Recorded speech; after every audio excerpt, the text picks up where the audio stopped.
सरकार के समय में अब हुआ है और उसका कारण स्पष्ट है कि संबंधित विधानसभा का क्षेत्र का विधायक वहां का मुख्यमंत्री है।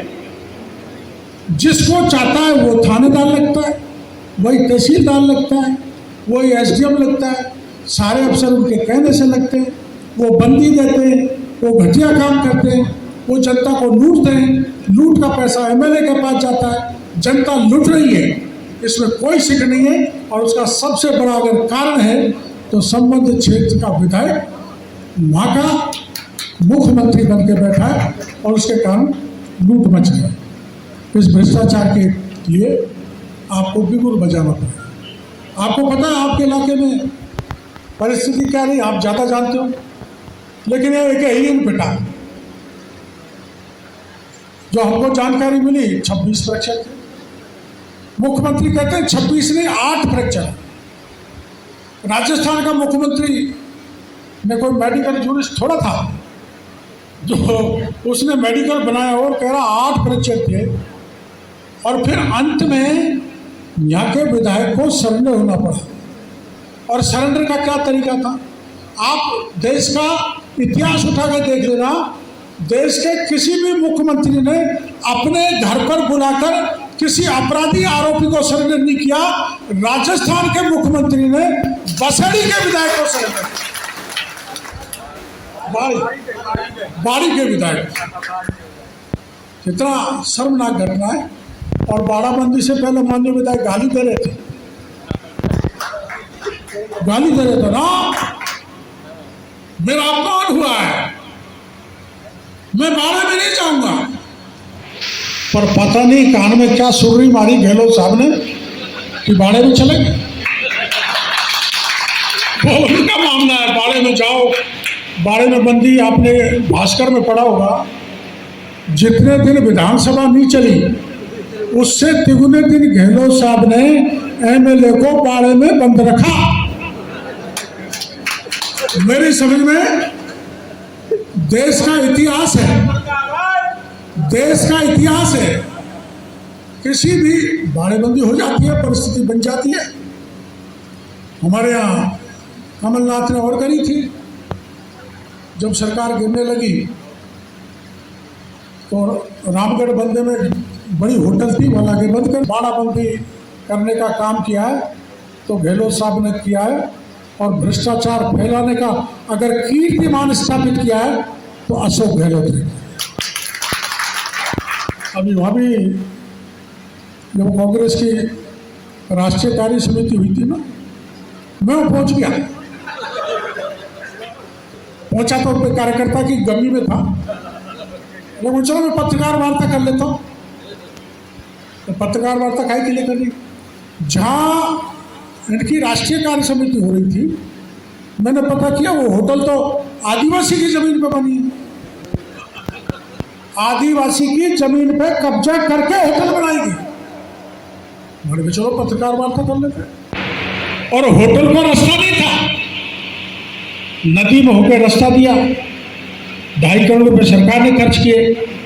नदी में होकर रास्ता बनाया नहीं जा सकता, यह हाई कोर्ट का फैसला है। लेकिन गहलोत साहब ने नदी में होकर रास्ता बना दिया।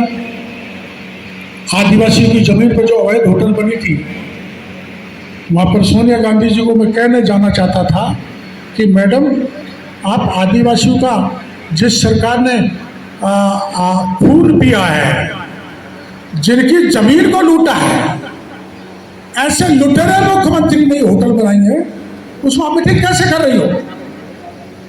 इस डर के कारण मेरे को पत्रकार वार्ता भी नहीं करने दी।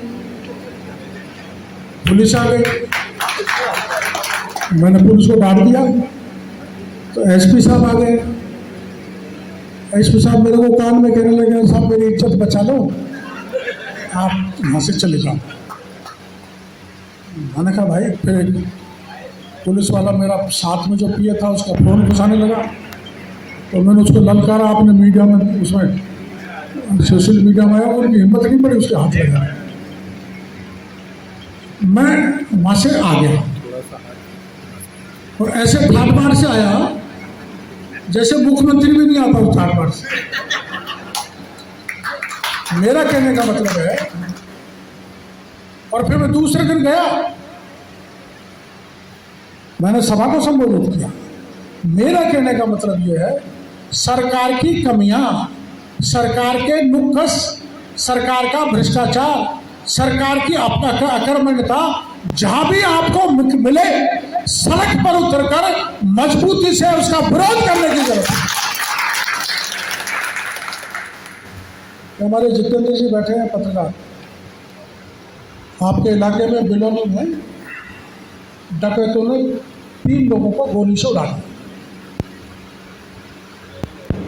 और खान में जो मजदूर काम करते थे उनके हाथों में कीलें ठोक दी।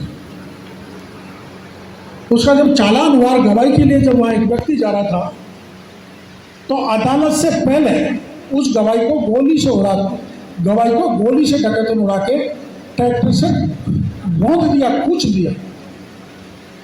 मैंने इनसे बात की, मैं आना चाहता हूँ, ऐसा कोई नेता नहीं मिलेगा मेरे जैसा पागल। मैं हाथ में बंदूक लेकर हजारों कार्यकर्ताओं के साथ, आप में से भी कुछ हो गए, बिहारों में बंदूक लेके हाथ में डकैतों के पीछे भागे, और धौलपुर से करौली तक बिहारों में चलकर करौली कलेक्ट्रेट में धरना दिया। और जब तक उन विधवाओं को सरकार ने आर्थिक सहायता नहीं दे दी, उनको खाना आवंटित नहीं होगी, जब तक हम वहां से हटे। और आखिर डकैतों को गिरफ्तार करना पड़ा, उनको सरेंडर करना पड़ा। मैंने मेरे ये उदाहरण इसलिए दिए हैं कि आप हर एक कार्यकर्ता ने भी वही विचार लिए हैं जो मैंने लिए, जो संस्कार जो मैंने लिए हैं। पंडित दीनदयाल उपाध्याय का, संघ की शाखा का, या अटल जी के और हमारी पार्टी के चिंतकों के जो विचार मेरे रोम रोम में समाये हुए हैं, वो जो के तो आपके रोम रोम में समाये हुए हैं। बस फर्क इतना सा है, आपको जैसे मैं सड़क पर उतर रहा हूं, वैसे सड़क पर उतरने की आवश्यकता है। आपको पता है, ऐसा कोई परीक्षा का पेपर नहीं हुआ जो इस राज्य में लीक नहीं हो। 26 लाख बच्चे मास्टर की परीक्षा में बैठे, उनका पेपर लीक हो जाए। करोड़ों रुपए सरकार के नेता, एमएलए, मंत्री, अधिकारी लूट लें। मैंने इस बात को आगे बढ़ाया, आंदोलन किया, मैंने बिल्कुल पूरा ठिकाना बताया, कहाँ छपा, कहाँ से लीक हुआ, और शिक्षा संकुल तक बताया, और वो माध्यमिक शिक्षा बोर्ड का अध्यक्ष तक कोई नहीं किया। सरकार को सस्पेंड करना पड़ा, 67 लोग जेल में।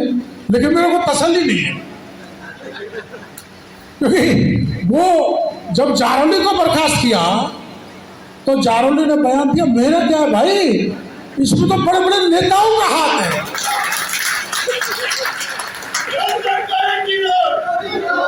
तो गहलोत साहब, मैं बाड़ी से आपको आवाज दे रहा हूं, पूछ रहा हूं, जो बड़े नेता कौन है, आप नहीं पकड़ोगे। इनके एमएलए हैं, मंत्री हैं, ब्यूरोक्रेट हैं। माध्यमिक शिक्षा बोर्ड का आज तक नहीं पूछा उस बीपी जारौली को। हमने सीबीआई की मांग की, लेकिन सीबीआई की मांग नहीं मानी। लेकिन सुन लो, 10, 5, 15, 20 दिन में ईडी इनके घर में घुसने वाली है, और भूखा खाया हुआ नाक से निकालने वाली है।